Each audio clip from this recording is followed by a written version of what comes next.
What's up, y'all? It's your girl Sakina, and I'm back with another review. This is my review for the Real Housewives of Beverly Hills. This is season 13, reunion part 1.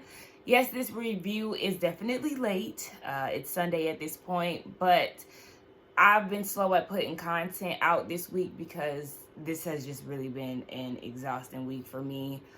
Just to give y'all a little update, I have been in the back and forth to the doctor for 4 days straight, starting from Tuesday, and it was just an exhausting experience.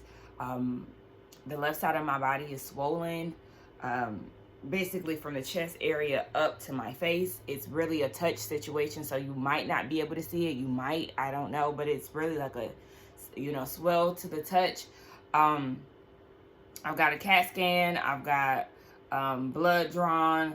I've gotten x-rays, all of that, and everything has come back perfect. Mammogram, everything perfect, which I'm extremely grateful for, but I just don't know what's going on with my body. So at this point, I feel like I need to readjust. The last resort is an allergy test, so I'm trying to see what's going on with that. But yeah, everything is okay. All the test results have come back on good standing, which I'm extremely grateful for. But yeah, I'm just trying to figure it out, and I just feel like I need to focus on what I'm eating and see if that's the issue. But yeah, so if my energy is a little low, it's just because I'm extremely exhausted, y'all. I haven't been sleeping well and everything else, so just excuse me, okay? But I'm definitely here to give y'all what y'all want. So let's go ahead and get into this review, right? So the ladies are prepping and getting ready for the reunion. Now, we know that Dorit and Kyle haven't been talking, and Dorit is feeling some type of way about it. She's talking to Erica, and she said that Kyle, the day before, sent her this long message. And it was talking about, hey, I know we haven't talked in a while. Some interviews hurt my feelings. I don't want to lose another friendship based off of, TV issues. After the reunion, I would like to talk to you. So now you want to talk to her and reach out to her conveniently the day before the reunion, and wants to talk to her the day after to air out y'all's problems. But she was actually trying to silence Dorit, because in the message too, she said that she doesn't want to talk about it at the reunion. And I was actually on Dorit's side. Yes, this is manipulative, and this is the reunion, so we're going to talk about it, because that's what we're here to do, recap all that we experienced throughout the season. Kyle, you don't get to run the show, baby. That's not how this works. I thought that was actually ridiculous. And then for her to say in an Amazon Live that Dorit exaggerated their friendship. They only went on one couple's trip, but they're really not as close as friends as Dorit is making it seem. Dorit doesn't hike and things like that. Just because she doesn't hike, that doesn't mean that she isn't a close friend. She was actually the one that you were confiding to in the show. So yeah, you definitely gave off the feel that this was your close friend. I just think that that's a whole bunch of bullshit. And she's trying to flip the narrative on their friendship because it's now not going the way that Kyle wanted it to go. Yeah. Now, I really see what people are saying. Because at first, I really wasn't giving Kyle too much. I mean, Kyle is not perfect. And, I call her out on her shit. But this move that she pulled with Dorit is definitely opening my eyes to some of her ways. And I know she wasn't the best friend, the greatest friend to Lisa Vanderpump either. But it's like, wow, girl, you, And another thing I wanted to touch on, Anna Marie was talking about how this has been one of the hardest years of her life. I said, I hope it's because of the rumors circulating about your husband and not you being on this show. Because, girl, you really wasn't doing too much. You came in late, and yeah, the people might have ate you up online, but I'm sure it wasn't, I hope it wasn't because of this show. Because, baby, okay. But anyway, let's get into these looks, too. I don't like any of the looks, honestly. I feel like some of the looks we've seen before, some of them just were blah. If I had to choose somebody,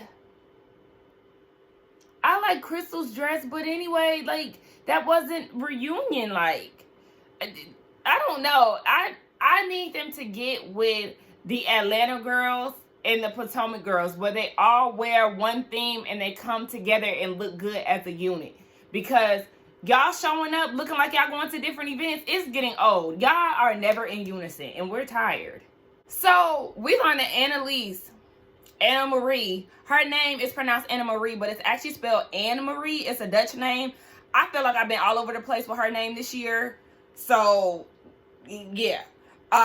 Moving on to Erica saying on Watch What Happens Live that she wanted basically Kyle to be eviscerated because she was eviscerated a few years earlier with the whole lawsuit issue. Kyle said that yes, she's seen it, but it hurt her feelings, but she didn't want to take it too personal because Erica is somebody that she trusts and is a really good friend. She just took it as Andy eviscerated her last year, and it really wasn't anything to do with Kyle. No, girl, it had everything to do with you. What are you talking about? That's that fake and phony shit. No, at the end of the day, yes, what she's saying is y'all was on her back about the lawsuit that her husband had and her dealings with it, and that she wants you to get the same treatment for you and your husband's issues. She knew exactly what she was saying. So y'all trying to make it seem like it's something that it wasn't, it's crazy to me. No, Erica said exactly what she said. She want Andy and everybody else to be on Kyle's ass the same way that they was on hers when it came down to the lawsuit. And the fact that she keeps saying that she trusts Erica and all these things, at the end of the day, Erica has not been the bestest friend to you. Don't forget that. Just because y'all had that little pat, the little group that y'all had, that doesn't mean anything. Because just last year, baby, just last year, she was getting in between you and your sister. And this is the same issue that you supposedly have with Dorit, right? That she didn't stick up for you last year at the reunion, even though she was by your side and in the dressing room trying to console you and all that shit. Kyle, you're faking, you're phony.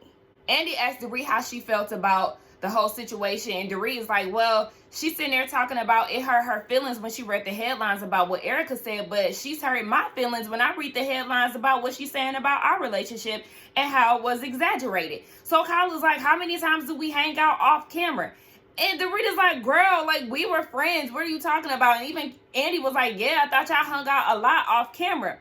And then she goes and says, let me put my phone on Do Not Disturb. Oh my gosh, these notifications are me crazy.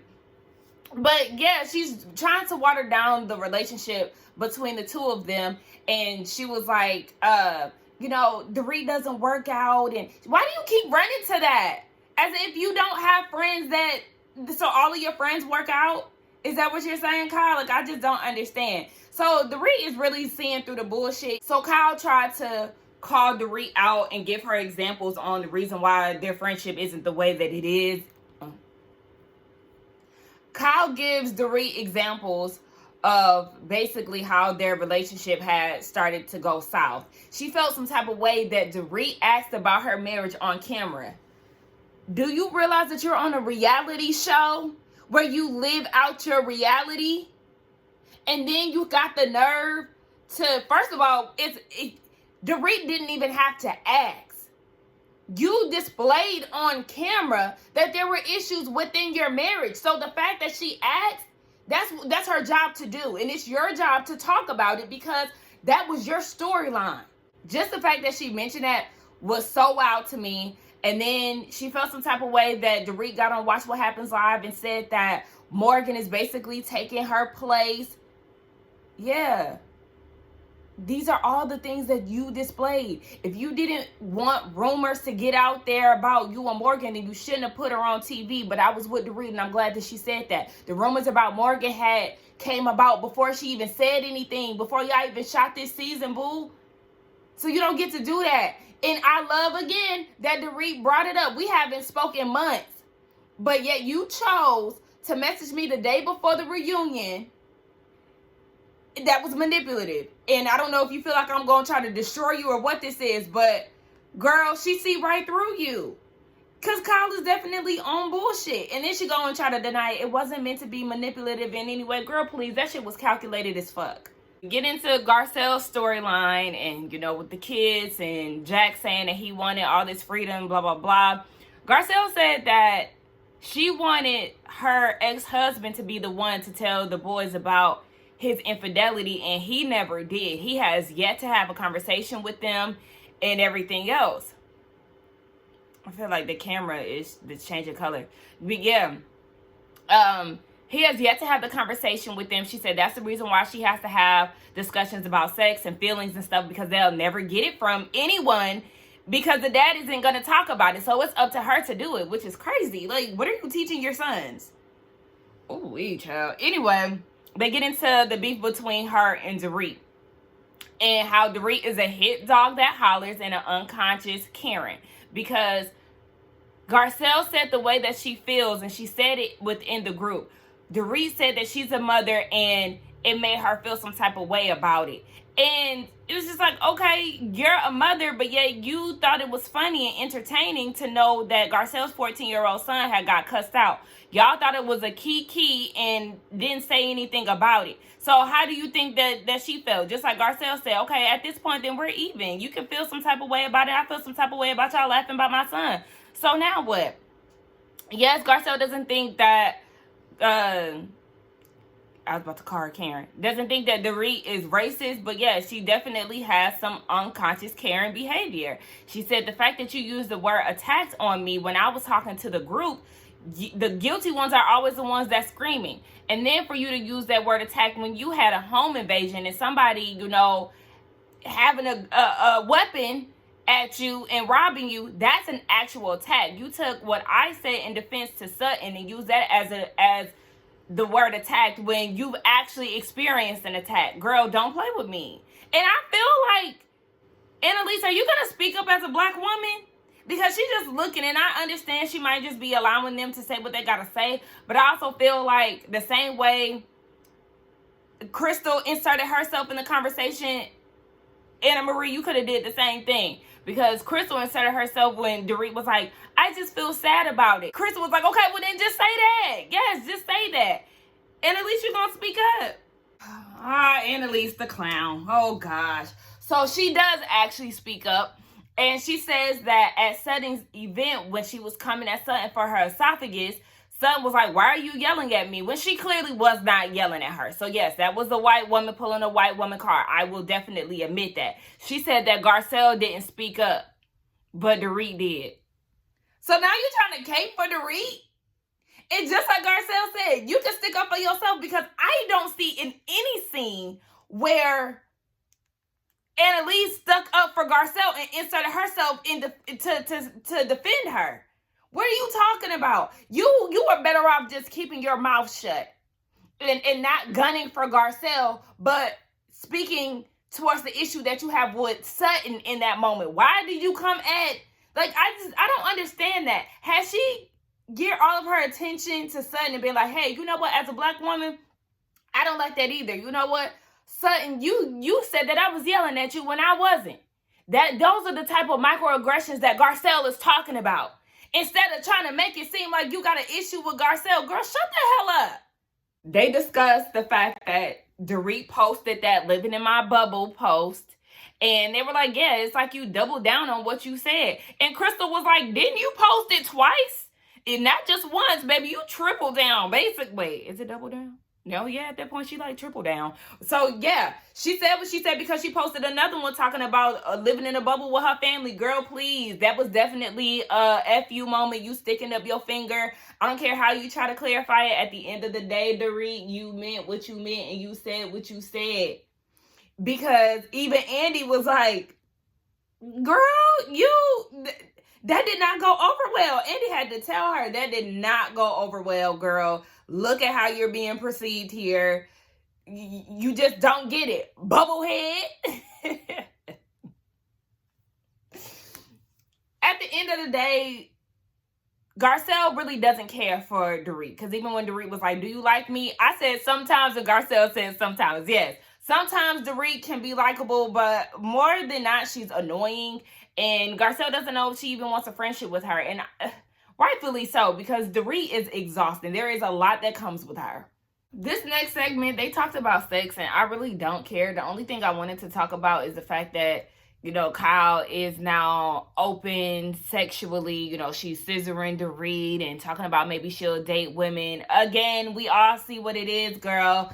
It's just you gearing everybody up for you to come out and officially say that you and Morgan are dating. We see it coming. So then we get into Anna Marie and how she came in as the newbie, hot and ready, because Kyle pumped her up to come after Sutton in her esophagus, and then later she set her sights on Crystal. So yeah, she was ready.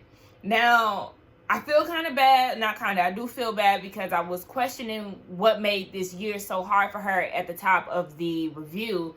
Come to find out, her mother passed recently, and it was a lot for her to deal with because she was dealing with that while filming the show.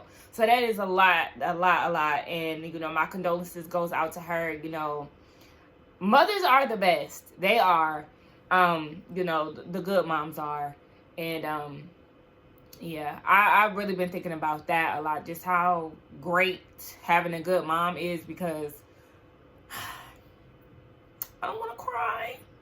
But yeah, my mom has been super supportive with all the stuff that I have going on right now. So my condolences goes out to Annalise. But I felt like, that was just a tough situation for her to talk about. And then go straight into the drama of the season. I was like, I was kind of uneasy with that transition. But she did apologize to Sutton about coming after her esophagus. And Sutton said it really wasn't the esophagus thing. It was just her talking about it behind her back and then insinuating that she had an eating disorder. And then they get into Annalise and Crystal's issues. Crystal said that she has a half-sister. I told y'all, a lot of non-blacks do that half shit. I was just talking to somebody about that yesterday. In the black community, we don't do half. My half-brother, baby, that is my brother, my sister.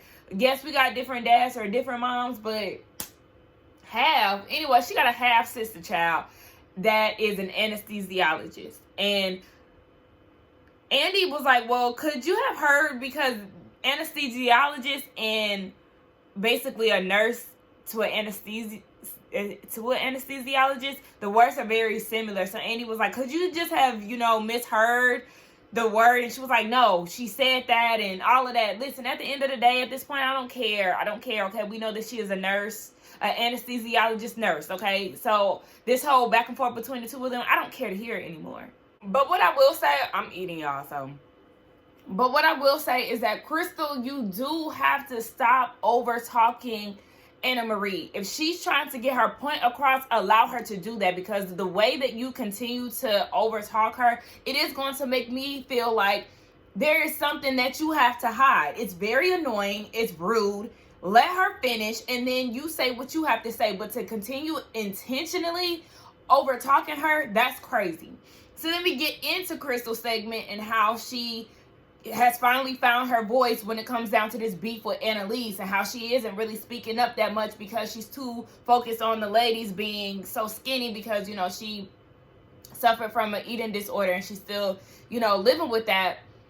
She said that, yes, she has been quiet because of that, and that's something that she deals with on a daily, you know, minute by minute. But when it came down to Annalise, child, listen, I keep really trying to say her name, Anna Marie, but it just, like I said, it just be coming out, y'all. Andy mentions Crystal calling Anna Marie a B at the Homeless Not Toothless event, and Crystal said it's because she was talking about an eating disorder and lying on Crystal to say that she said that Sutton had one. So then Crystal was like, are you ever going to apologize for that, Anna Marie? And she did apologize. She actually was saying that she never said that, but you insinuated that. Crystal never said that somebody who, you know, goes through an eating disorder, Crystal never said that Sutton has one. So you were out of order, Anna Marie, and you should have apologized, but she didn't.